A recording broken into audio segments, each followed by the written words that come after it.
We're all sick of fake Christians pushing Jesus out of the Bible.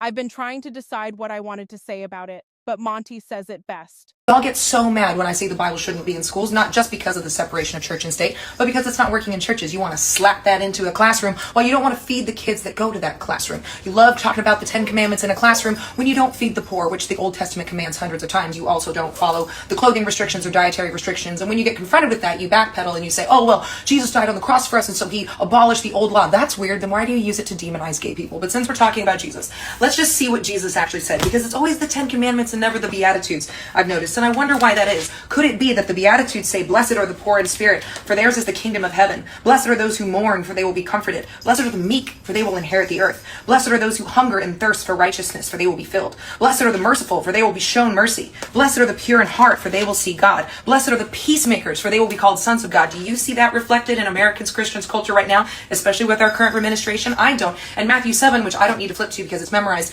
says, you will recognize a tree by its fruit. A good tree bears good fruit, and a bad tree bears bad fruit. A good tree cannot bear bad fruit, and a bad tree cannot bear good fruit. Now, what is that fruit? In Galatians, it says the fruit of the Spirit is love, joy, peace, patience, kindness, goodness, faithfulness, gentleness, and self-control. Do you see that reflected in the Christian nationalist movement? Again, you love using the 10 Commandments and you love Old Testament God until it comes to commands like adultery, which Jesus revisited. I'll give you the perfect example of how you like to use the Bible to your advantage and not be honest about it. Purity culture is pushed on women when Jesus only ever addressed lust in men. And he said that if you look at a woman lustfully in your heart, you have committed adultery and you have sinned against her. You've also committed adultery if you divorce your wife for any other reason than infidelity. And you know what else he said about that lust? He said, if your eye causes you to sin, gouge it out and throw it into the fire, because your lust is your problem. And you know what you guys do?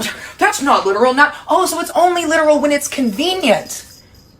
How fascinating. Slapping scripture on a poster for your own self-righteousness while you refuse to feed the poor and treat the immigrant with kindness, which the Bible commands, is not just an intentional misreading and misapplication of the Bible, it's blatant hypocrisy.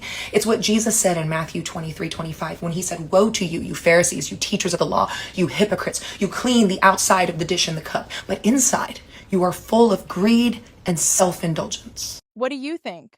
Leave a comment letting me know if you'd like to see more scripture-based content.